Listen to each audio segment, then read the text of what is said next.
Yeah, the tap. Yeah, here we go. So good morning. My name is Evita Sanabria. I have been the principal of PSIS 127, which is a pre-K to 8 school since August of 2008. It is located in East Elmhurst, Queens. It is part of District 30.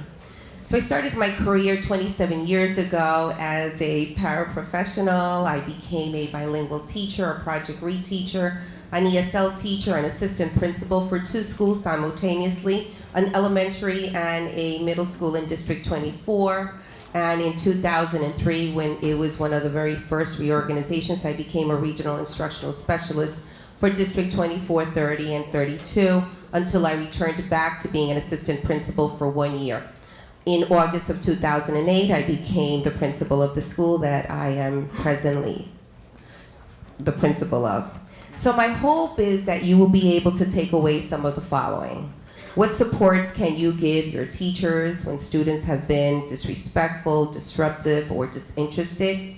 And what structures do you need to put in place for student support teams so that they can support the teachers to avoid that power struggle and successfully deal with classroom challenges and disruptions? And then afterwards, dealing with disrespectful students without losing credibility or that authority once they come back from either being in the safe room or being suspended outside of the school building. And when is it that we need to get the teachers to get administration involved? So a little background of my school is that it used to be a magnet school until 2005, and then it became a community zone school. At the present time, the student population is 89% Hispanics, 5% African American, and 6% Asians.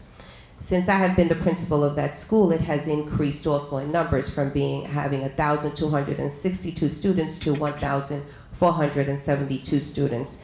And the following changes have now taken place. There are 3 shelter zones to our school. We offer 12-to-1 classes from grades K through 8, including ICT. We have an enrichment. We have a dual language program, a bilingual program, an ESL program, and a gender-based classes in the middle school. So in 2013, 2014, during one of our safety meetings, we were discussing all of the incidents that were happening, and we were asking ourselves, why were so many of these incidents happening inside the classroom? And the parents were also very concerned about that these incidents weren't just happening outside of the school, but they were happening during the classroom time and during the switching on the hallways. And it's, like I said, a pre-K to 8 school. On the 4th floor is just my middle school. So one of the questions that I started asking myself is, what are we doing to support the teachers, the students, and the parents? And how can I make teachers' mindset change to become more proactive instead of becoming reactive on what they are doing? And then how can I get the parents also involved so that they understand what are those things that we need to do in order to work as a community together? So over the summer, I obviously became a Con Fellow, and I decided what was my project, and I decided that this would be the project that I would focus on, which is how does behavior affect the learning in the students, not just inside the classroom, but outside of the classroom, and how can we better prepare them when they get into high school. So I decided to hire 2 additional guidance counselors. I used to have 2, 1 retired, and then I was able to hire 2 more. And then I started to look at the roles of the student support team, and I started to realize that I was really underutilizing them, and that I really needed for them to empower them so that they can then become the ones who would be supporting the teachers when things escalated in the classroom, and to give those teachers those strategies that they needed and those moments of having conversations with the students before they even began their day. At the same time, I decided to put this whole team together, which consists of the dean, the safe room teacher, the guidance counselors, the SAPIS workers. And we decided that we were going to utilize, at the end of the slide, you'll see the 2 books that we used in a book club.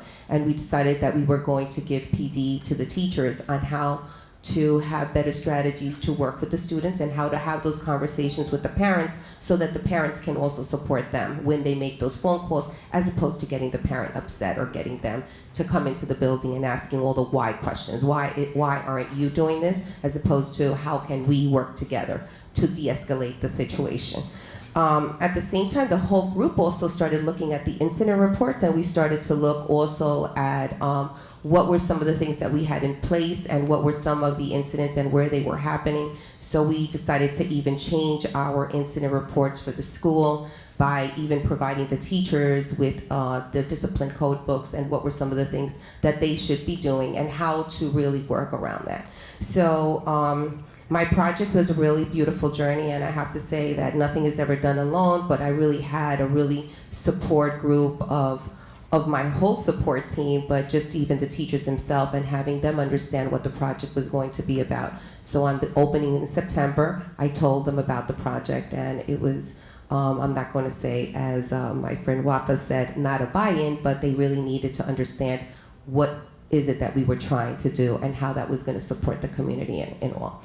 So I brought with me some of the student support team, and they are going to talk to you about themselves, and at the same time they're going to talk to you about how each of their roles have now evolved and continue to evolve, and where we want the project to continue going. So I'm going to introduce all of them first, and then they'll come. I have Ms. Sharon Mitchell, who is my Safe Room teacher.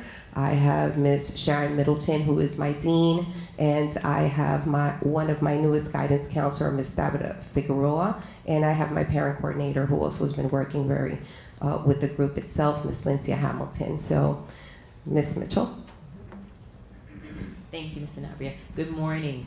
Good morning. Again, my name is Karen Mitchell, and I've been with the New York City Department of Ed for approximately 30 years, and I still love it. I'm not burnt out yet. And I started off as a speech and language teacher for 3 years in Brooklyn, District 19, first grade teacher for 10 years, second grade, sixth grade, reading and writing cluster, I love that. And now currently a Save Room teacher. Safe Schools Against Violence in Education.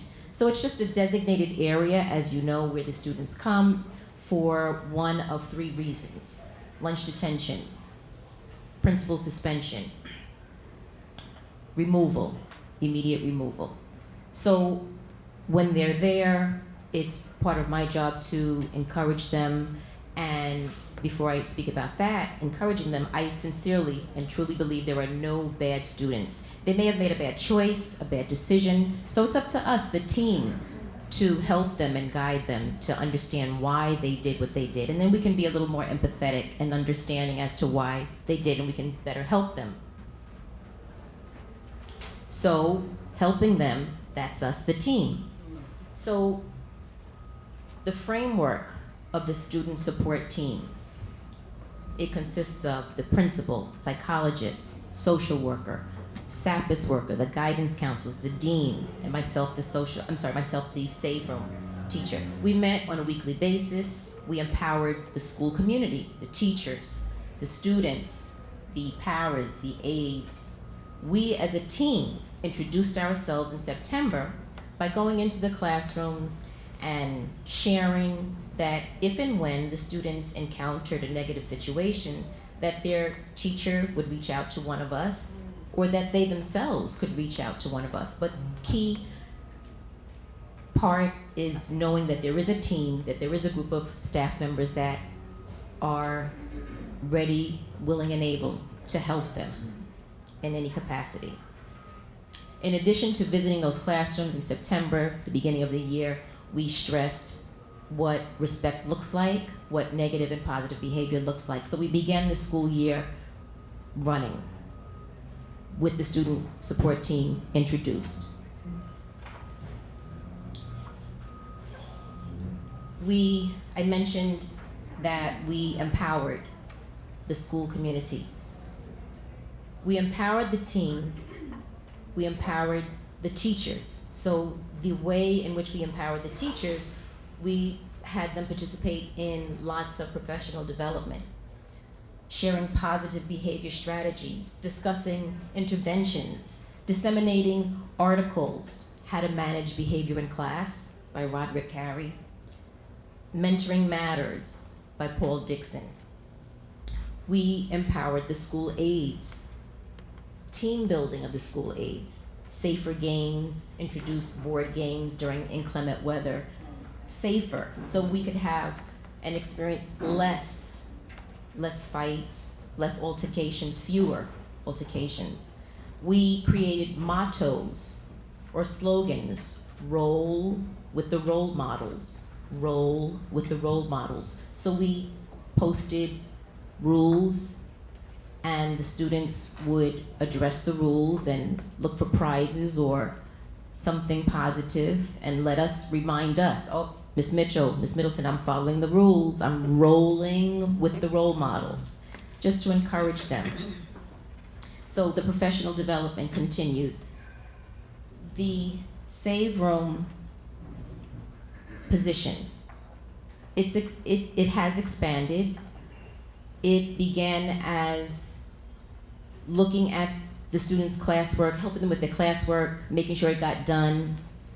So it's expanded from that to basically conducting small group instruction, holding the students accountable, holding myself accountable, holding them accountable for their student work. We made sure that we familiarized ourselves with the discipline code book, the students and the staff. We asked them to locate the code which was applicable to them when they were in the Save Room. Okay, your classwork is done. Okay, let's take out the discipline code book. Find the code that tells why you're here. B55, A43, whatever the reason is that you're here, find the code, read the code. Take that book home, share it with your family. Write about what you did, what you could have done to avoid being here, and what you'll do in the future. So we definitely held them accountable. We held them accountable by having advisory assemblies and then letting the students give us feedback. So we had advisory assemblies, advisory workshops. They were gender-based, so that was nice because the female students, they opened up when they were with their peers. We talked about topics such as self-esteem, self-awareness, self-confidence, handling emotions, respecting ourselves. The male students, their topics were the role of a male. Sometimes they disrespect the female students. Their attire, pull your pants up.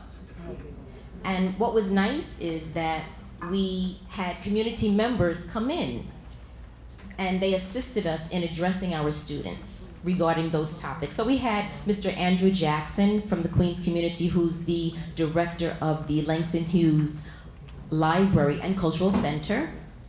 We also had Mr. George Dixon, the Honorable George Dixon. He's a district leader, District 35. He also came in and addressed those same topics. And lastly, but still important, we had New York One News anchor and author Cheryl Wills come in to address the female students regarding those same topics. And she brought her book, Die Free. So it emphasized knowing where you're coming from to help you understand where you're going, knowing your history and understand the importance of that. I leave you with my reflection. As I reflect on September 2015, I'm optimistic and I'm convinced that the students are not bad. They're not bad. They get a little teary-eyed. They just make a bad choice. And we have to help them. So I leave you with this. I get emotional because I love my job. So I'm convinced that once we find the reason that they've done what they've done, we can better help them. We can be sympathetic and empathetic and be better listeners. And I think we all can do that. So I'm going to leave you with a quick poem, Kids Who Are Different. Here's to kids who are different, kids who don't always get A's, kids who have ears twice the size of their peers, and noses that go on for days. Here's to kids who are different, kids they call crazy or dumb, kids who don't fit with the guts and the grit, who dance to a different drum. Here's to kids who are different, kids with a mischievous streak. For when they have grown, as history has shown, it's their difference that makes them unique. Top notch. teaching.com. Thank you so much.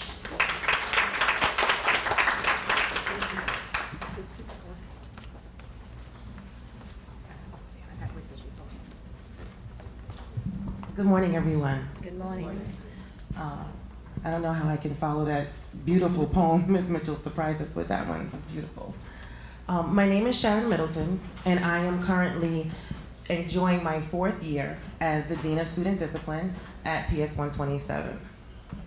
Prior to transitioning to Queens, I served as a member of the New York City Department of Education for 12 years in the Bronx in different capacities as a K-4 writing teacher, a 2nd and 3rd grade gifted and talented teacher, also a lead teacher and mentor, and a staff developer, which actually led me to want to serve in administration and supervision, to seek a license in administration and supervision. Now as the Dean at 127, I am very, very pleased to be part of a team that's dedicated to the social, emotional, and academic well-being and development of not only our students, but of their families and our staff as well. In my 4 years at 127, I've witnessed a transformation, initially in our middle school, of transitioning from more of an apathetic tone to really being in tune to what the students need, and to a tone of compassion and respect. Then as a school-wide transition to the same, to a tone of compassion and respect. I've served in the middle school as the dean under 3 different assistant principals, the last being there with us for the last 3 years. This is widely because of the following 3 things I'd like you to think about and take away with you today. Everyone's role in our building has evolved. Our teachers and staff are supported and empowered.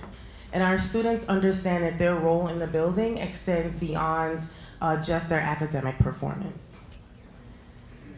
We've identified the need for change in our practice when we're interacting with students. So we have decided that we're going to take a more in-depth look at our relationships and interactions with all of our students and try to support them and develop them as a whole student to send them out of our building into high school and beyond as a more well-rounded individual. Our teachers and staff are empowered to support the students in school and out of school. They also have begun to understand that being more proactive in their classrooms can support them with management and can increase their authority in the classroom, which can thereby further their success as a teacher and the students' successes as well. We've also provided professional developments for our staff in understanding the discipline code books and PDs for our school aides and paraprofessionals in de-escalating crisis situations. Our students now understand that their role extends beyond their academic performance when they're in our building and even when they're out of our building. They know that we are partners with their families and that they are held accountable for their own actions just as we are. They know that being a student is their profession, and they have begun to come to school dressed as such and to behave as such. They also understand the importance of following rules and procedures and other safety protocols. In our building, I know Ms. Sanabria mentioned earlier that we do have monthly safety meetings, and they're attended by our safety team, which consists of our administration, myself, the dean, our safe room teacher, Ms. Mitchell, our school safety agents, our parent coordinator, Ms. Hamilton, our building manager, and grade representatives from throughout the building. Here we ensure that all concerns that are presented are addressed in a timely manner. We have moved toward discussing specific behaviors and data with regard to time and location of the highest number of incidents. And by doing this, we've been able to identify and decrease the location of those number of incidents, which were in the classroom, I'm sorry, and to decrease the recidivist rate as well. Along with the safety team that I mentioned earlier, parents are also welcome to attend our monthly safety meetings. And once a year, we hold a town hall meeting where the community is welcome to come, as well as community leaders. Further supports and activities that we provide to our students to help improve their morale in the building. We invite guest speakers, as Ms. Mitchell mentioned. We schedule yearly Spirit Week activities, which the students supremely look forward to. We have character education programs, academic recognition assemblies, honor roll luncheons, Big Buddy, and other community service opportunities. And we invite our community partner, Elm Corps, who comes in every year to work with our genre-based advisory groups to engage them in life skills lessons. A further support that Elm Corps will provide for us is next year they'll be coming in to implement a new mental health facility within our building to help support some of those students who are unfortunately on the recidivist rate and who may visit Ms. Mitchell in the save room a little bit too often. As we move on in preparation for next school year, I look forward to expanding my role as the dean to build deeper relationships with our students and families and with the staff, and to continue listening to their individual voices. We will continue to engage parents and families in understanding the discipline code book and how, as it may continue to evolve, how understanding it will help them understand how it can support them to build a stronger foundation for our relationships. Thank you. Thank you. I'll do this one, if you don't mind. Hi, good afternoon. My name is Miss Tabatha Figueroa. I am the bilingual school counselor of PSIS 127. I've been with the Department of Education for about 13 years, beginning my experience as a physical education teacher for 4 years, grades pre-K to 8th. Then as a dean for about 8 years, grades 6 through 12. And presently, 1 year as a bilingual school counselor at PSIS 127, grades pre-K to 8th. 3 things that I would love for you guys to take away is the connection that I built with my students, finding a balance between a disciplinarian and a school counselor, building trust with the parent, teacher, and students. As one of the newest members to the family of PSIS 127, one of the many positive structures that I have found in place is the student support team. With bringing aboard 2 additional school counselors, it became evident how the student support team became more effective. With the additional support, we are able to identify and address the specific needs of students in their different cohorts. For example, pre-K to 2nd, 3 to 5, 6th, 7th, and 8th. With that being said, we are able to focus on different grade levels with school-wide activities, such as Respect for All, Anti-Bullying, Red Ribbon Week, and addressing the discipline code book by grades. In my transition from a dean to a school counselor has made me look for the balance as a disciplinarian to providing counseling to a child's needs, to supporting parents in addressing their child's social and emotional development. As I look at my role in this support team, I am looking ahead in expanding this first year of learning to become more effective with my parent partnership, community, and school community. Straight to the point, thank you.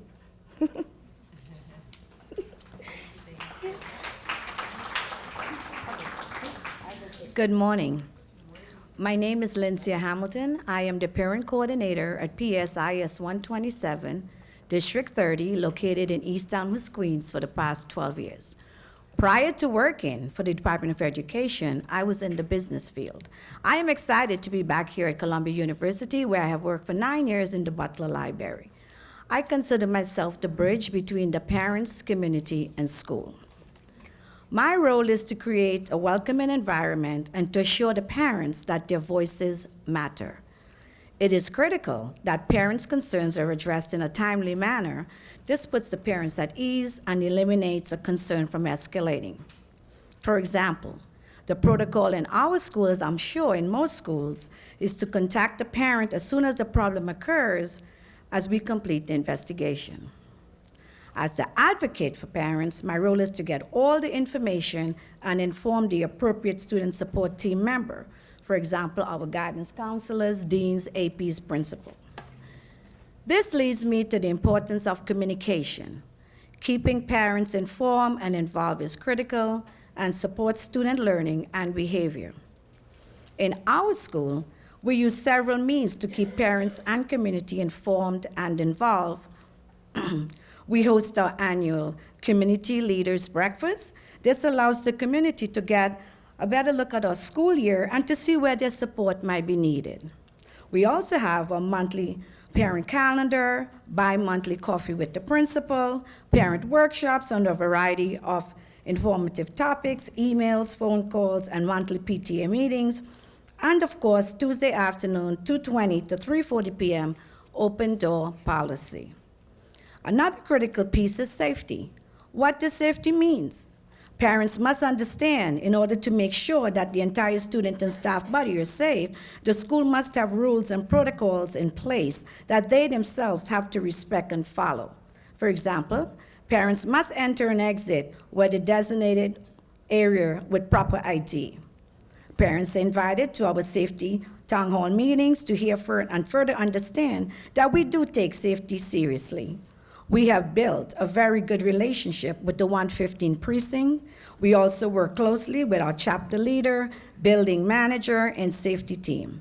Parents are always welcome to attend our monthly safety meetings. As I look back at my role as the parent coordinator, I have noticed that my role has evolved. I am looking forward to the next school year, where we will be able to provide more workshops on special topics on the child's social, emotional, and academic needs. I would like to thank everyone for giving me the time to share a little insight on steps that our school has in place for our parents. We are only a team when everyone speaks the same language. Thank you.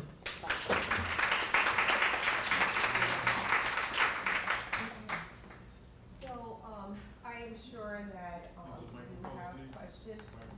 Oh, I'm so sorry. I was told that you could have some questions at the end, but due to time, I think that we will not be able to have that questions and concerns that you may have. I do. Set up because the next group has to set up. So while they're setting up, you can. So we're just going to show you some small clips of our gender-based advisories that we had with just the girls and how that was played out in our school.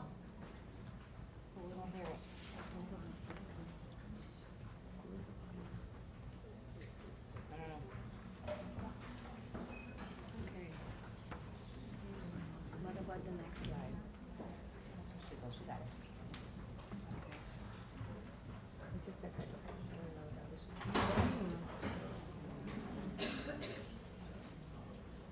Simply because this occurs all the time in the world, and girls don't feel good about themselves and feel intimidated. But they should know that everyone is equal and beautiful. Everyone has their own unique talent inside. You don't have to be able to sing like Beyonce to have a talent. It could just be holding your breath or taking great pictures.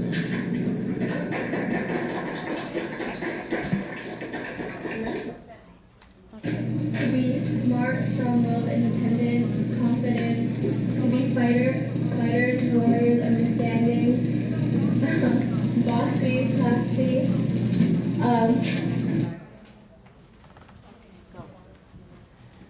So this was one of the, those were just a little small clip of some of our gender-based advisory groups that we had after we decided that we were going to focus on how some of their behavior was affecting their learning.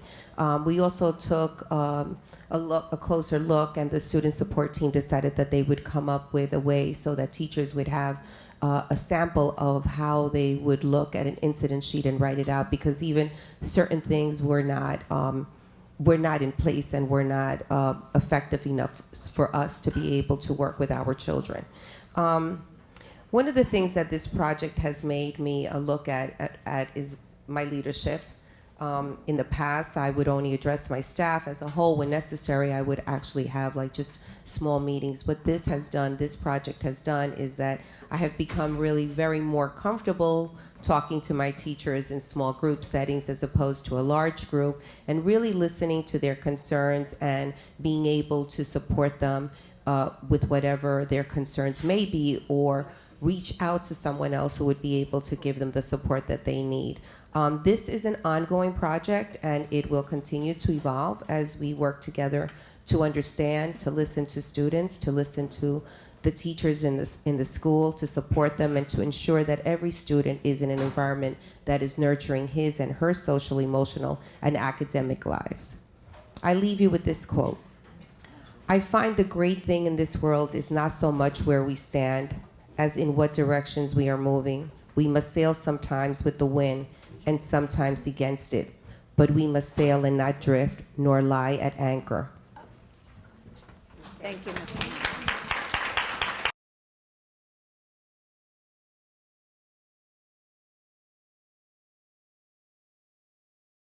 Observations of teachers. One of the things we notice is that our children who are very prolific readers, for some reason their writing was not matching their reading. And we all do know that for writing tends to be a little bit weaker, but also what can we do as a school to help that become stronger? And looking at data this year with our Mosel, lovely Mosel, 83% of our students scored on or above grade level on their Mosel for grades 3 through 5. But last year on the state ELA test, only 65.2 of our students received grade level 3 or 4. So we're at grade or above grade level. And if you want to break that even further down, 58% of our students are above grade level on their Mosel, and only 6.1% of our students received 4 on the ELA. Now, granted, they're not 100%, and we can all talk about how we feel about the state test, but this is some data, and it does bring us to questioning what's happening with our students here, and why are we saying our children are wonderful readers, but still having some discrepancy in their writing. So I'm going to turn it over to Barb. So we soon realized that the writing about reading was really just the tip of the iceberg. That really, in order for us to improve student writing, that there was a lot of work to be done underneath that. Close reading being one very important thing. And there were a couple of things that happened that brought this to our realization. Last year Lauren spoke about Mosel. Those of you who aren't from New York City, measures of student learning. It's a mandated Department of Education assessment, and I had the task of assessing approximately 250 fourth and fifth graders from May 15th to June 12th. And there's a lot that you can learn from assessing 250 fourth and fifth graders with similar texts over and over and over again. And one thing that became apparent to me was that children were reading in a very, very surface way. Even high level, fourth graders who I gave a level U passage to were missing very important things. And I tried this last night at dinner with my mom and my sister, and they didn't get it. So you educators, my sister was a kindergarten teacher, so I was surprised. One of the passages that sticks in my mind was called Frightful's Mountain. And the first line, it's about a peregrine falcon, and the first line is, Frightful, the peregrine falcon could not see. So when you're reading that, you might be saying, oh, the falcon is blind. The next line says, a falconer's hood covered her head and eyes. So now you might want to revise your thinking, and as a fourth and fifth grader, you might not know what a falconer is, but shortly thereafter, it reveals that 2 men captured Frightful, put her in a truck, and drove her away, so she was very far from her familiar forest. So the question is, why is Frightful a long way from her familiar forest? Well, the kid said because she's blind and she's flying around, bumping into trees, and she could not see. So when you hear stories like this, you begin to wonder if kids are reading closely enough to really understand that. One other big thing was, at the beginning of the year, I gave professional development to the upper grade teachers in guided reading, and we put Post-its in kids' books, and we even posted what they should write about. So we put a page that was revealing about a character, what is the character feeling, or what traits are you learning about. And the Post-its were very low level. It was only when we went back into the book and underlined the lines that the kids had to pay attention to, or circled the words that were revealing, that the children were able to pick up on things. So we realized once again, they're not paying attention to what they need to. And last, in the fall, we gave elevator speeches as part of the Cons Fellow work that we did. And we wrote these up, and then the other fellows and allies had the opportunity to reflect for us on questions that they had. And one Post-it said, how high level are your readers really if they can't do this work? So that got us thinking that maybe we have to look more closely at the close reading and the ability to talk about their reading before we get to the writing about reading. So I'm going to turn it over to Carla, who will talk more about close reading. Yes, I'm very passionate about close reading. So because the students aren't doing it, they're not reading slowly and carefully enough. They're flying through books, and they're flying through short passages that we're giving them. And then they say they're done, but they don't truly understand what the story is about. So as a staff, we had to come together and decide, what do we mean by reading closely? And the first thing that we came up with was that the students really need to pick up on the meanings of specific words, phrases, and sentences. And not words, phrases, and sentences that are these huge, complex words, but basic words. For example, we give them a text called Jonas. And the first sentence is, Jonas was once a great hunting dog. And when you give it to them and you let them read it on their own, they fly past that. But those words, was once a great hunting dog, those are two extremely important words that hold weight for the overall meaning of the story. And when students are flying past that, then they're losing sight of what the text is about. Next, to read deliberately and reread to answer questions in your mind. If you're reading actively, you're trying to put the pieces together. And as Barb said, when she gave them the text about frightful, when it says frightful, the peregrine falcon could not see, they should be questioning in their head, why can't the falcon see? What's going on? But instead, they're so worried about finishing that they're not actively reading and asking those questions. And then finally, connecting parts of the text and revising your thinking. As Lauren said, it's our higher level students, our students that are reading above grade level, and then when it comes to taking the ELA, they're not performing as they should. Because when you get to those higher level texts, one thing you need to do is revise your thinking as you go. The characters are complex and the stories are complex. And that's another piece of the puzzle that they weren't doing, and we really needed to start encouraging them to do. So, of course, we want our students to be reading. Are you as smart as a New York City elementary school closed reader? And you are going to have the opportunity to try this out. But one of the things we really teach our students is to make sure that they're slowing down their reading. So after all that work of building up the fluency and are you keeping the flow, all of a sudden you're saying, take a break, slow it down. And think of the mindset. What is the author? The author always has a purpose, but now not only of the purpose, why is the author choosing those particular words? Those particular words he chose for a reason. And we also want the children to really stop and think. We want them to think, what are you learning as you're reading at this point in the story? Whether it's what you're interpreting, what is happening with the plot, what's the life lesson. And of course, as you keep reading, then you always have to go back and rethink, what are you thinking now? What you've learned from what you've just read, does that revise your thinking as you're reading more? So, next slide. Now you're going to try this with a close reading of Zachary's Divorce. And you have some helpful strategies which will help you read closely. These are some strategies we teach the children. You can circle or highlight words or phrases or sentences that you think that contribute to the meaning of the story. In the margins, please feel free to write down ideas that you are getting from paying close attention to the words or phrases. And this is what we teach the students. Also, you'll notice that there's a text box where we also want you to write what you're thinking. And for those who, well, we have it. So it's in your store packet. Should be right beforehand. So we're just going to spend about 2 seconds reading it. Okay.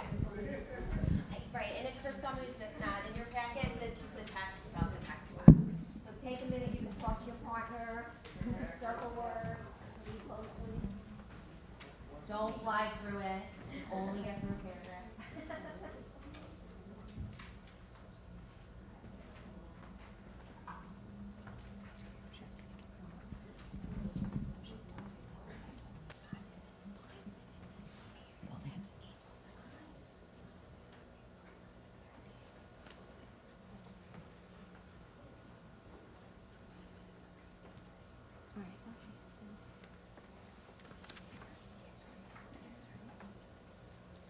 All right, so if you want to stop, because everything's being shortened today because of the time constraints, unfortunately.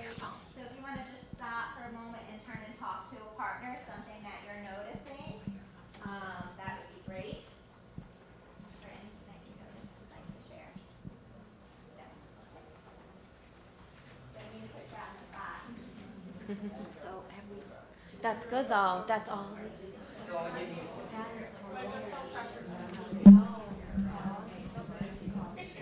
Sure. So, because our time is very limited, we're not going to have anybody share anything out. But we want to show you what this work looks like when we do this with students. Some of you might have this. We do this as a shared experience with kids, and we as teachers would say on this.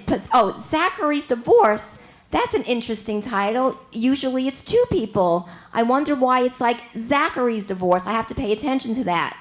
Then we would start reading. On this particular Saturday morning, that word particular, which I saw some of you underline, that must mean that this Saturday morning is different from all other mornings.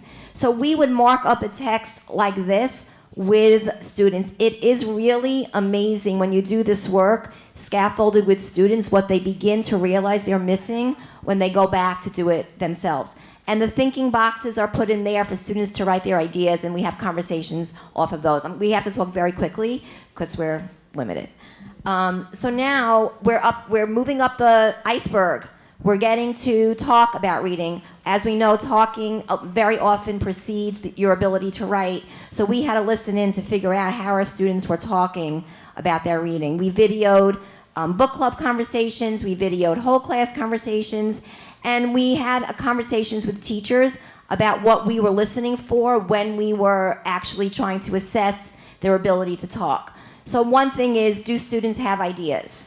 Another thing is, are they supporting their ideas with evidence? Are they picking best evidence? This sounds a lot like what is required of the ELA, but it is also required for you being a careful, strong reader. Are they also analyzing the evidence? Are they going a step beyond and doing that work? So of course, in our analysis, we realized that students were doing this in varying degrees.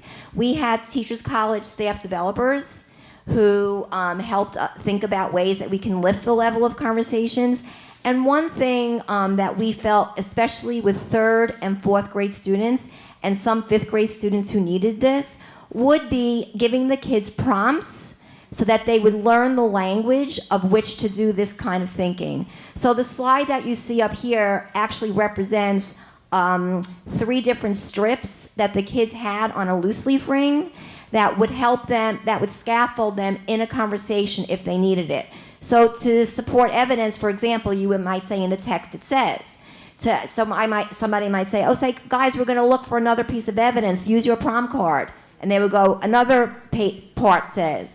And last, okay, now let's see if we can deepen our thinking. Let's look at your prompt card and choose a prompt. And a kid might say, oh, this is important because. So these prompt cards were a tool that helped lift the level of student conversation. So are we going to have time to listen to the video?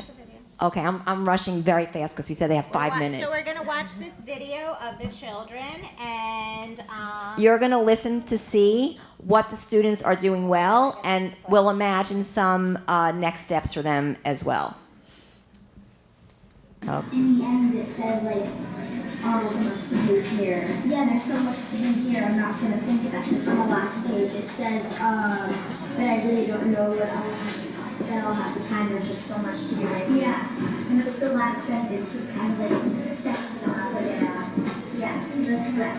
And sort of to add on to Melanie, I think it's sort of looking at a different aspect of something. So at first, just looking at the world, his point of view of the world was it's a bore. There's nothing to do. When I'm at school, I want to be home. When I'm at home, I want to be at school.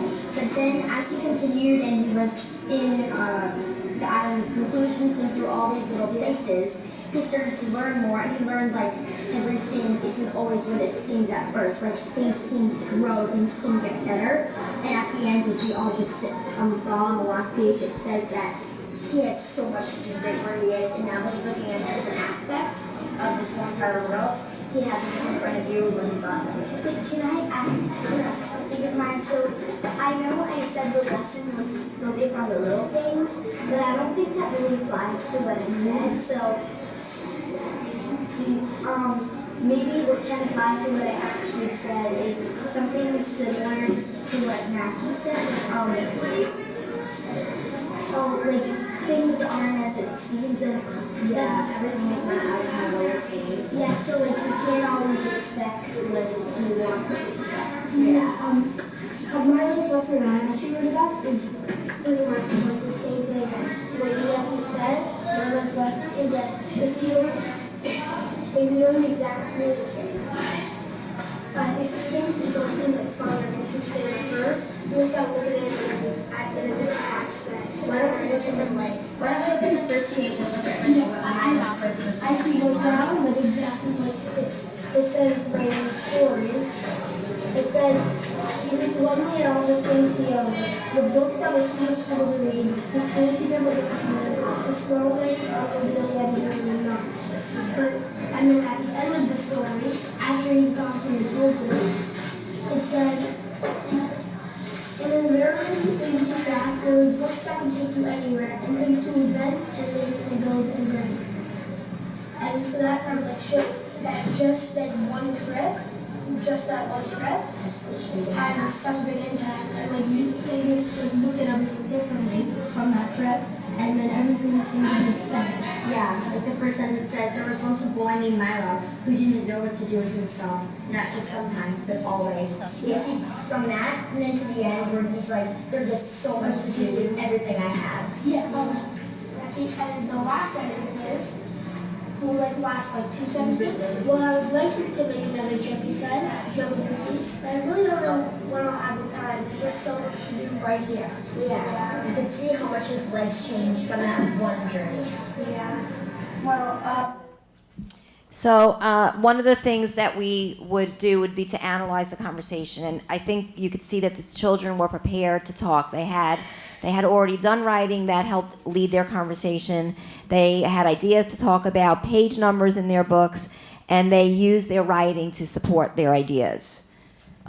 And one of the other thing is, they built off of each other's ideas, and we cut it out from the beginning. But one of a girl went first, and then someone else said, "Oh, I like your idea," and built off of it. And then we went back to her, and that's when she said, "Oh, I need to change mine. The evidence that I use really doesn't support my idea, so I need to change my life lesson." So I think hearing the children not only share their thoughts but also listen to each other and use accountable talk, they're also reflecting on their own thoughts and being accountable for what they shared. So, yeah. I mean, one of the biggest things when you watch a video, and we had kids watching their own club videos for them to see where they can go next. It's a really nice thing to do. Next steps, which of course these kids were looking at the beginning of the book and then they skip to the last page, like what happened in the middle to help this character have this kind of life lesson. So that's the next step that we would want. So now we're finally at the iceberg, at the tip, which was our initial study that we went into this year with, writing about reading. And we ourselves were thinking about, there are multiple genres by which we ask kids to write about reading. Can I just say this one thing? Just quickly, and then we'll have to take questions. And Okay. On the one side is writing for the ELA that is not only for the ELA but for other purposes. So that kind of writing would be writing to a prompt. You're asked a question and you have to prove it. Writing to prove an idea. It's highly organized. You have to use text evidence, and it demonstrates your understanding only as far as the prompt goes. Versus the kind of writing to grow an idea, which is a kind of lingering with your thoughts. It's more stream of consciousness. You might see language like, I wonder, I'm thinking about, I'm realizing now, kind of writing. You still have to, everything is grounded in text evidence, and this kind of writing can develop and change your thinking. We feel that book club, that conversations that we as adults and what we want children to have in their natural reading lives matches more the writing to grow an idea. In our school, we do more of the other kind of writing. So going forward to the future, we have to help our kids do more writing to grow ideas. We're on to next steps. Here's our next steps. These are our next steps in your packet. Oh, okay. Thank you. I do apologize for just stopping it so short, but we have another group that's coming on. I would like to take just 1 minute, 2 minutes for questions. So if anyone has questions, please take this opportunity to ask them. Does anyone have questions? Yes. What are the next steps? Good question. Thank you. Well, I think that first and foremost, it's the beginning of the whole journey, right? And to really continue on with this close reading work, it was really powerful, not only for the teachers to see that they weren't really reading deep enough, but for the students, because we started off the first lesson saying, as readers, you're missing a lot of important words and phrases that are really contributing to what the story is about, and you're missing that. So it was eye-opening for them as well. So that's something we're going to kick off in September. One very big thing, because I don't want to forget this one, and the others are you can read, but engaging teachers in their own writing about reading process. We started this work actually last week with our Teachers College staff developers, because teachers were saying, well, what is it like writing to grow an idea? Well, if you don't do it yourself, you cannot teach it. So anything you teach, you should do yourself. So teachers are starting their own readers' notebooks. And the final thing is that the reading articulation team is actually planning backwards. So we have the expectations of what it should look like for 5th grade, and then what are the steps for each grade to be able to teach the skills. So when the children move through the grades, then they'll be able to reach what's necessary for 5th grade. So they're building on the skills each year, and then are able to meet the levels that are necessary. And collecting mentor writing samples before the year is over is a really good idea. Thank you. Thank you. Great work. Thank you.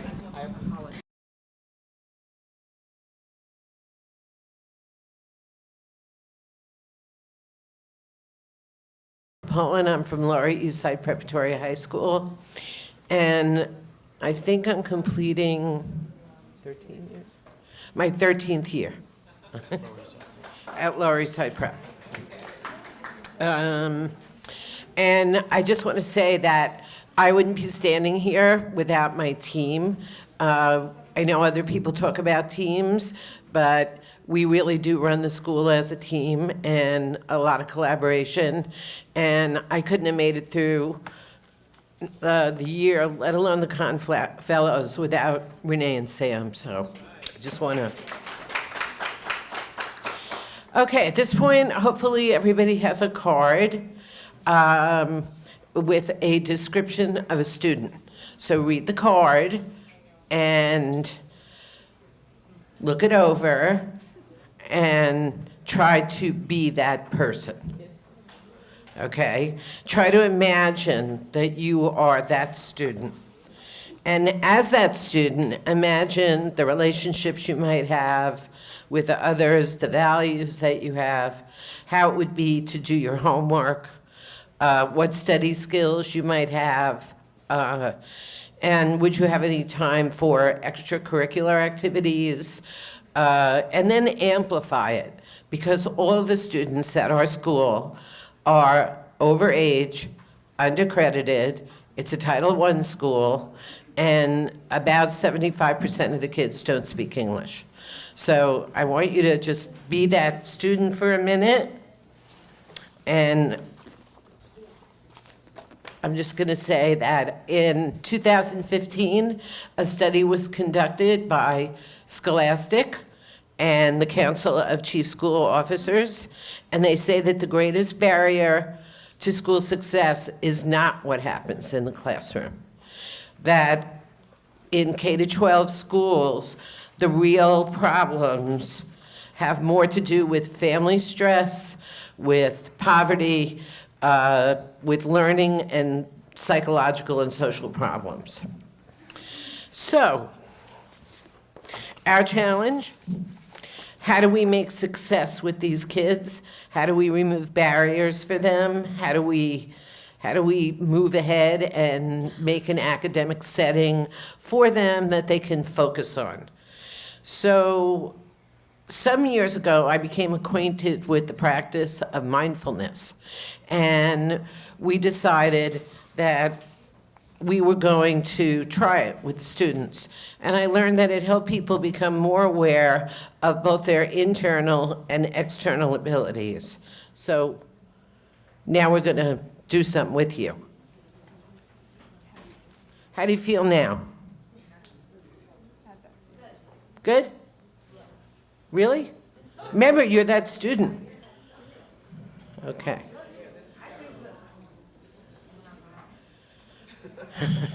Terrible. Okay, that's good. That's more like it. All right. Okay, we're going to do a guided meditation with you. When you see, it's the blue screen, right? When you see the blue screen, you're going to inhale. You can keep your eyes open. When you see the red screen, you're going to exhale. And we'll try it, okay? So inhale.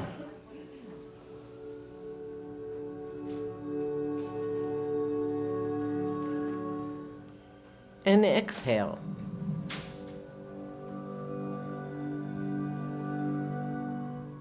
Inhale.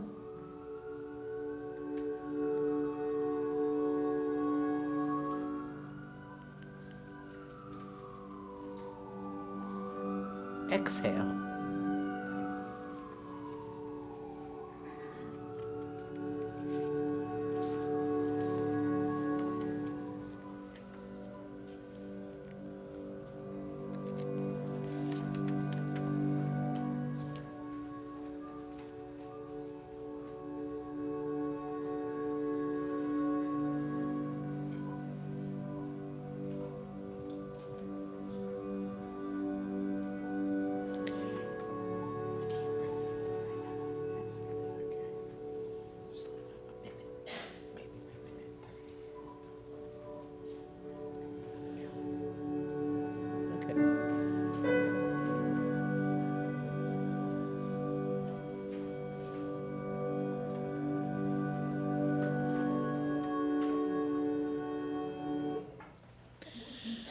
How do you feel now? Tired? Okay. We know a little bit about guided meditation, which we'll continue to talk about in a couple of minutes. But for now, I'm going to introduce Renee, who's going to tell you a little bit about our school. So we're a transfer school. We've been around for about 45 years.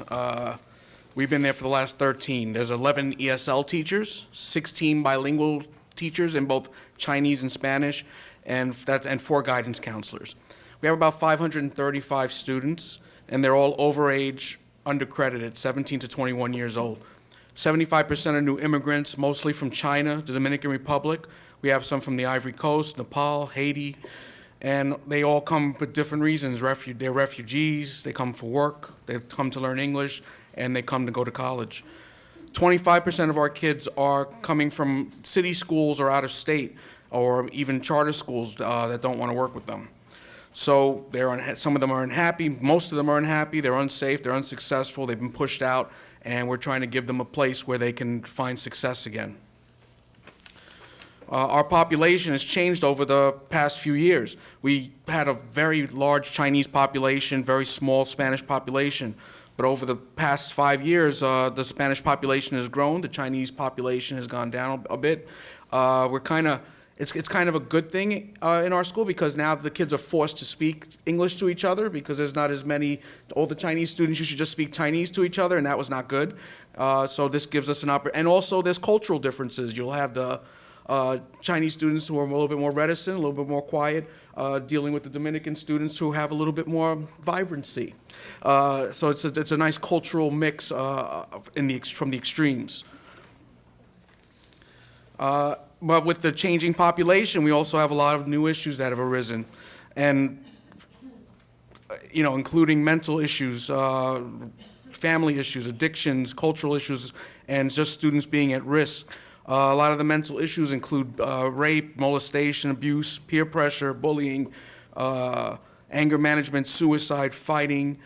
Family issues include there's no parental involvement, there's socioeconomic issues. Some students will leave and go to Wyoming to open up a restaurant or go work with family in another place, and they just leave our school and they're a dropout.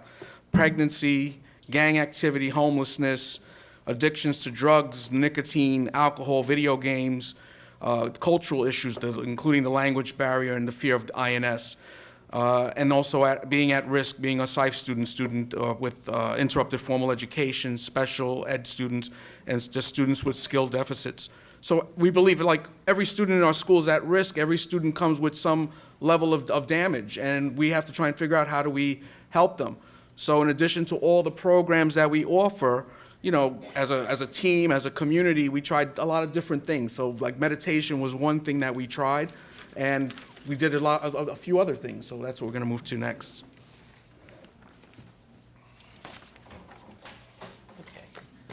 One thing that we found out was that mindfulness, that simple exercise, which in a classroom takes about 5 minutes, really relaxes the kids physically. It also increases their sense of self-awareness because they're just sitting there, breathing. We encourage them, to try to maintain some emotional balance, and this seems to help. It regulates their behavior. It decreases some of their stress for them, and it minimizes their self-criticism because no one's harder on them than they are on themselves. And it improves their relationships. And the act of mindfulness just means that one pays greater attention to what's happening at any given moment. So Samantha's going to tell you a little bit about what happened when we tried it in one of our math classes.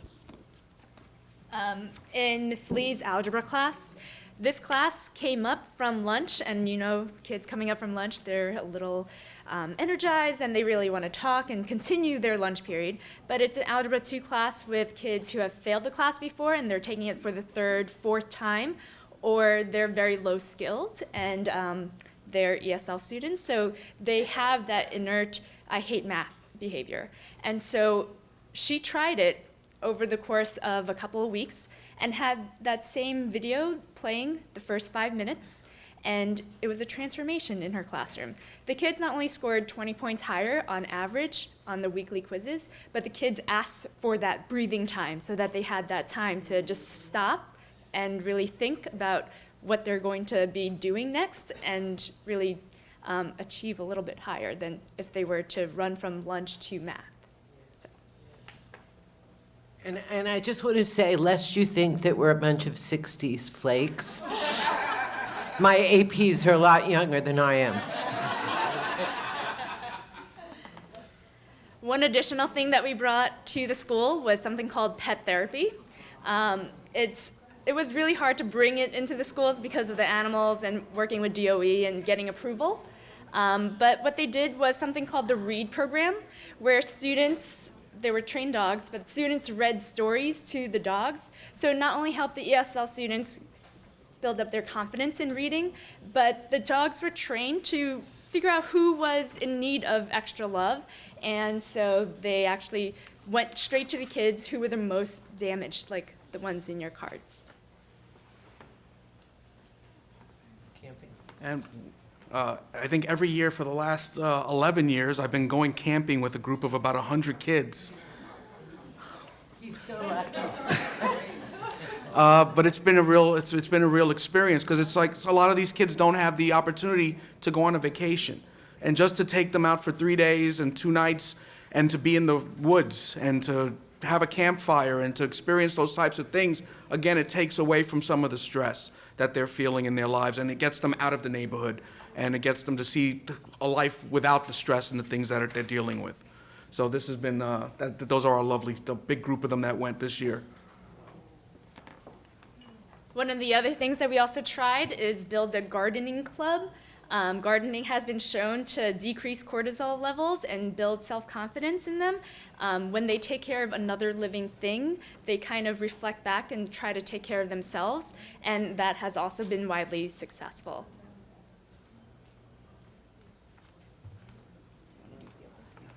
And we've also tried field days. We've had little activities where we eat and we play games with each other. And again, it's kids from different backgrounds, different languages, and they're playing games and having a good time being a child again, and trying maybe to rekindle some of that energy, that childlike energy, and feel a part of the community that we've built there. One other thing we did was Girls Club. A lot of the girls did not value themselves and had very low self-esteem, self-worth, and we tried to build a club where our social worker intern and our health corps advisor really brought girls from different places all over together, and they did some activities, one which was Rose, Thorn, Bud. Does anybody know what that is? No. Oh, wow. They got together, it's about 12 girls, sharing something that was successful that week, something that wasn't as great that week, and something that they're looking forward to. And oftentimes it became like a sharing cry fest, but they had another person to listen and people to support them outside of their friend group. Last but not least, not only are the students needing lots of care, but the teachers day in and day out are dealing with these problems as well. And so we paired up with counseling in schools. They did something called Care for the Teachers, where they did similar mindfulness exercises and relaxation techniques, de-stressing techniques with the teachers, because they're the ones who are dealing with them day in and day out, 150 of them every single day, and they're the ones who get to the problems first and recognize them first. And if we care for the teachers, then they can care for our students. So that was one of the bigger pieces that we really wanted to think about. Moving forward, we plan to expand our mindfulness program with a lot more teachers next year. And I plan to work with Samantha this summer to write a grant for a foundation to actually formalize meditation a little more and try to get a grant large enough to afford transcendental meditation, which is a lot more expensive. And, our plan is to continue to be very proactive around things like, attendance, cutting, report cards, small data, which is, the quality of the clothing that the kids are wearing, whether or not they're smiling, and groups, how they're hanging out, to continue to try to build the staff relationships with the students and recognize any issues early. And we plan to create, a much larger guide for teachers. We have a guide now of how to refer kids for various services, but we plan to expand it. one of our things when we do interviews at our school, we used to ask them, why do you want to transfer here? What will be different? And so instead of asking them those kind of questions, we want to make them more self-aware about themselves when they get there. And so we can identify those issues early and direct them to the groups and counseling if they needed to. So some of the questions would be, do you know when you need help? What are your emotional triggers, and how do you find common ground with others? So these questions point more towards their behaviors and how they react with others, so that we can see they might need to go to girls group, and we'll do that right when we meet them. The other thing that we definitely need to do is recruit students as well as teachers to continue these programs, because they are what makes the school run. And we already said this. Right. Initiative. Right. Okay. So if you have any questions, we have, I think, 20 seconds.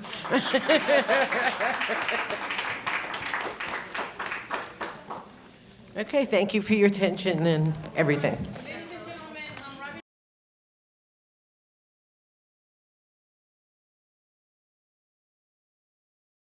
Welcome, everyone, to the last session. I am Rosemarie Nicoletti. I am a Kahn Fellow from 2010. And every year it is absolutely astounding the amount of knowledge and information that we share at these leadership conferences. So I'm very proud to be here today. I'm introducing the first group, Students Rule, Enrichment Clusters, Joyce Brown Bush, with Juanita Allen and Kathy Ireland Cohen. Thank you, everyone. We also brought a teacher from the school, Gina Depperman. I'd like to welcome her. And again, our presentation is Students Rule. My voice is a little hoarse. We had our 5th grade dance yesterday that ended at 9 o'clock. Then one of my colleagues was having her retirement party. I had to attend that too, so I got home at 12. So please excuse the hoarse voice. Students Rule, Enrichment Clusters. We're a small school in Whitestone, Queens. We're pre-K to 5. Our classes consist of general education, special education classes. We have gifted and talented. We have ICT. We have ELS. We have the full gamut of students, of diverse students in our school. And one thing we find very unique about our school is we do still include the arts. We have music, dance, theater, and we feel this is important when we educate the whole child. Our core beliefs, again, not just the academics, but the social emotional is very important. We feel that we should educate the whole child. And this year, when we set our instructional focus, last year we really focused on assessment, and we wanted to build on that, and we added the piece of rigorous tasks and student ownership. And our quality review feedback in February, that's when we had our last quality review, 2014, the feedback that we received was looking at rigorous tasks, student engagement, and student ownership. So hence, our project, our challenge was to improve that. And instead of trying to do everything all at once, we decided to do this through enrichment clusters with our 4th and 5th grade students. Before I talk about the goals, I'll talk about the history. In our school, we started clubs, and we wanted to give enrichment to our students. But those clubs were teacher-directed. The teachers picked the clubs, and then the students were assigned. There was no student ownership there. So we decided, we moved from that to the point where we got to survey the students and find out what their interests were. And then we had the teachers assigned to the particular clusters. But we really wanted to move to that enrichment, that Renzulli model of enrichment clusters. Again, where the teacher becomes the facilitator. And then we got together, and my allies were part of this project, met informally with our teachers. We met with them to discuss, because we wanted to make sure that they wanted to do this also. Because if they didn't take ownership, we didn't think this would be successful. And of course, they were very interested in this. It was building on what we've done in our school for a few years. So we met with the teachers, and they all decided to be a part of this project. Moving right along, we started to survey the children, and we found out what their particular interests were, and then we developed our clusters. I'm going to stop at this point and let you know about our goals.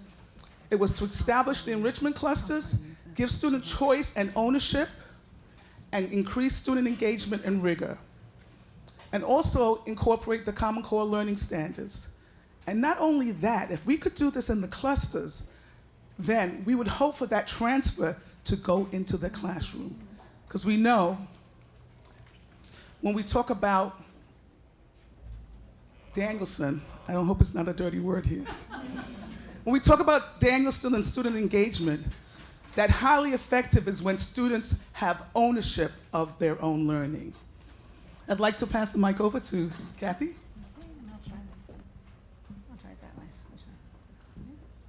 Good afternoon, everyone. I'd like you to take a look at the quote. It says, when you allow students to envision their own learning and create a style that works for them, what you're really doing is creating lifelong learners. This quote typifies what the true purpose of enrichment clusters are.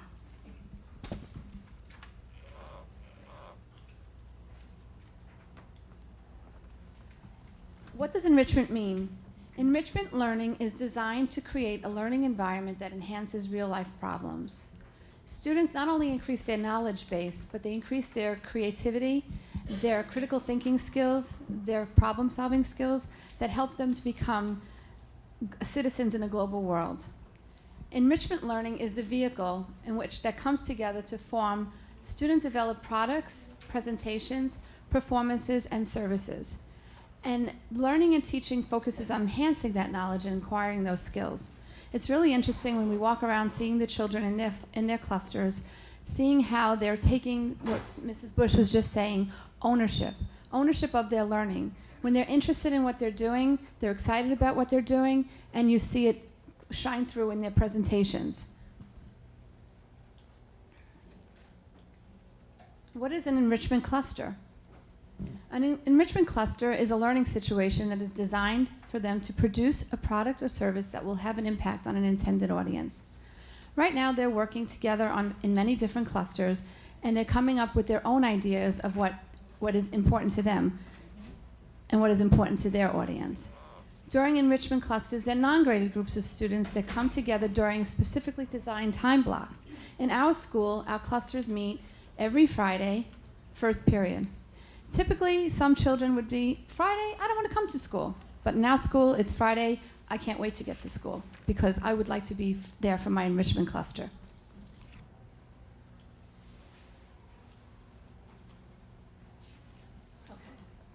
What is the purpose of an enrichment cluster? Enrichment clusters are designed for authentic learning. They're a major vehicle for stimulating interest and promoting cooperation in the context of real-world problem solving, which we know is very important for them as they become global citizens in our world. Enrichment clusters involves all students. In our school, all students are involved in enrichment clusters. Ls, struggling students, students with disabilities or learning needs, special learning needs, as well as students that are on level or above level. Everyone is involved and gets to choose a cluster of their own interest. Learning is more meaningful and enjoyable when it comes together when content and process are learned in the real context of a real problem and when it has an impact on a real audience.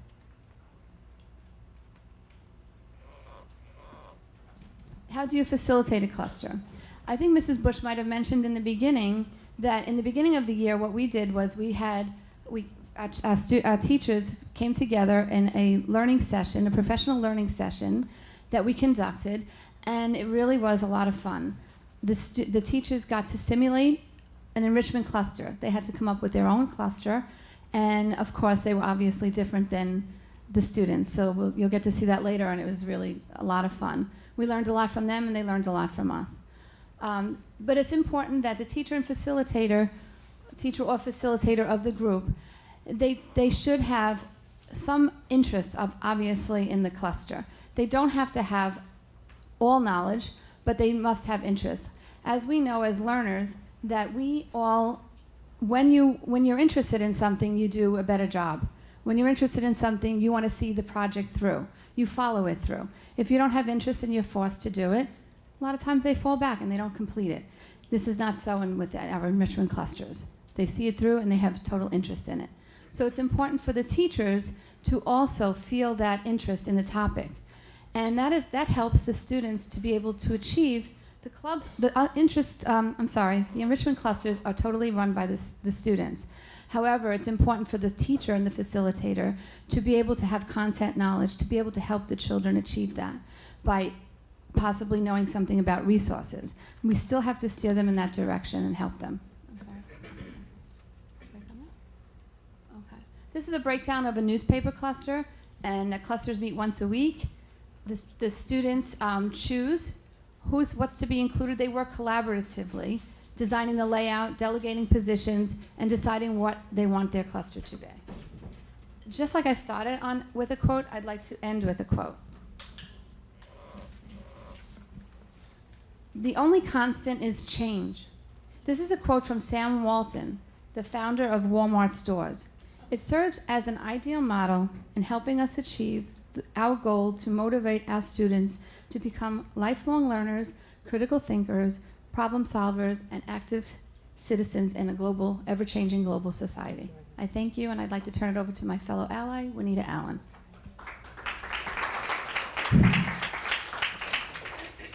Okay, so we present this to our 4th and 5th grade teachers, and if you notice, this is one of the clusters they actually came up with, which is my type of cluster.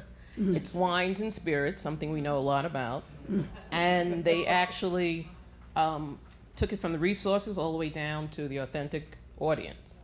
And we wanted them to actually know what to do before they presented it to the students. Got it. Okay. Next, we presented our interest survey to our students. They had to choose which things they would like to do, jobs they would like to have, places they would like to go to, and things they would like to study. Next, our teachers tallied the surveys to come up with their own type of clusters. We had games and puzzles, painting, drama, sports, fitness, nutrition, photography, secret codes, and clusters. The children had to choose 3. Did they always get their first choice? No. But they were happy with one of the choices that they got because it was one of the 3. Now, they use their mapping skills, if you can see, in the drama cluster to create the different roles and the jobs and the skills and the audience that they need in order for this cluster to be successful. So this is all the students' work right now. Yeah, this is the students' work. Yes.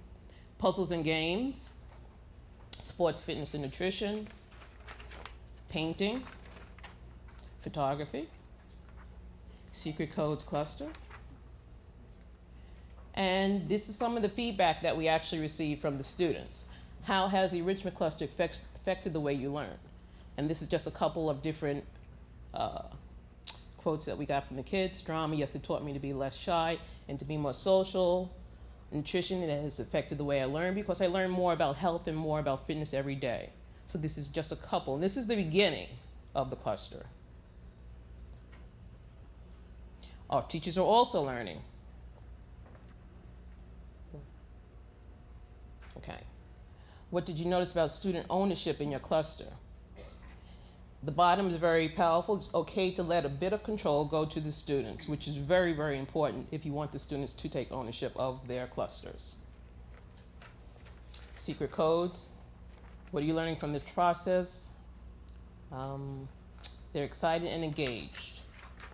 I am learning to let children create meaning through their own experiences. Sports and nutrition.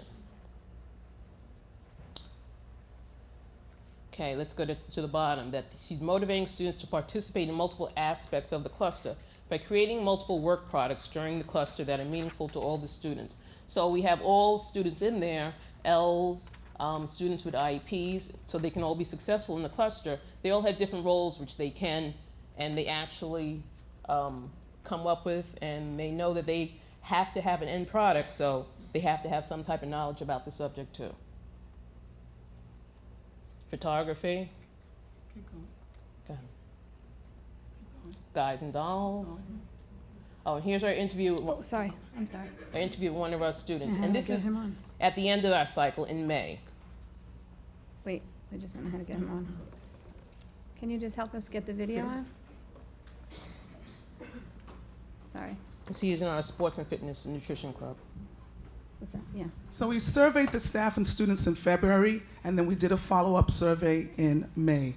And we interviewed in May one of our students to get his perspective, and that will be coming on now. Thank you. Hi, Stefan. What cluster are you in? What enrichment cluster are you in? I am in the sports and fitness enrichment cluster. And what is your role in that cluster? My role in that cluster is to type and research all of the unhealthy and healthy choices to make while trying to stay fit. Do other students have roles?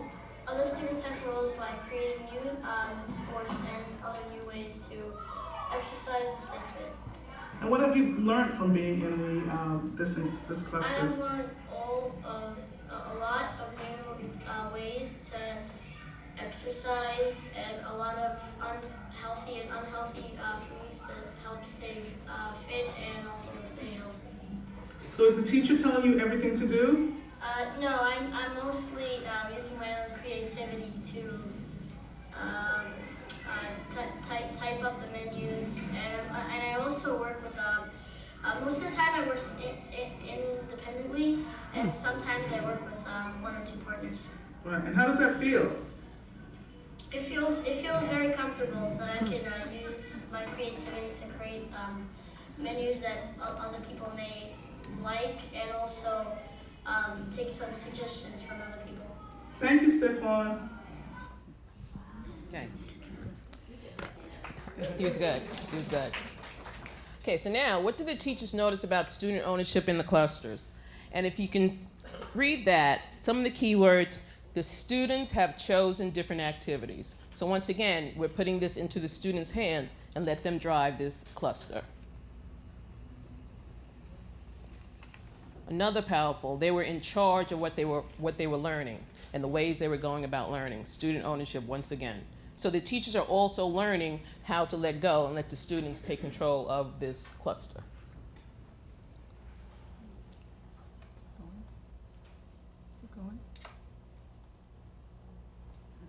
That's it? Okay. Yeah. Mm-hmm. Where's the sound? It doesn't come out. Yeah, I'm going to try to get it.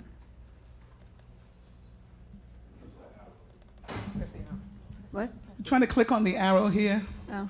Yeah, there we go. Click on. Students rule. I move to the next. Yeah.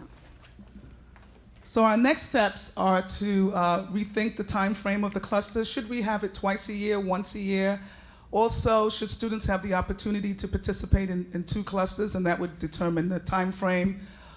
Incorporating parent and community involvement, providing more time for the teachers to collaborate, and aligning the Common Core learning standards to the skills.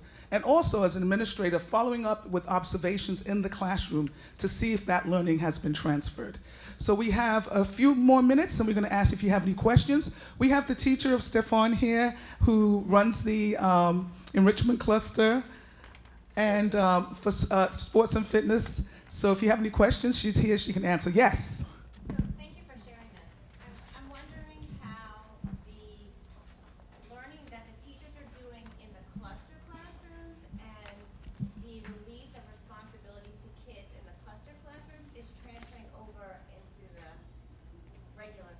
Excellent. One of the teachers, Stacy Banner, and she was highly effective this year. She's not here today, but she was able to do that. And within the student engagement from last year to this year, last year she was effective. Doing some of this cluster activity, she was able to then incorporate that in the classroom. Not total, students doing everything there, but within the lesson, there was student ownership, student choice. And I think the cluster was, and we're still working on that. We haven't transformed that totally, but that's the idea. If we could do it small, in a small place in the clusters, how can we get that into the classroom also? So that's a very good question. Just to add on to what she said, since I teach one of the clusters, I notice kids are more comfortable in taking leadership positions because they're interested in the cluster.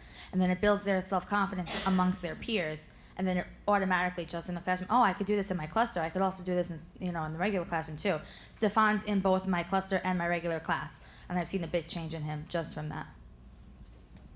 Anyone else? Well, we thank you, and we'll move on to the next presentation.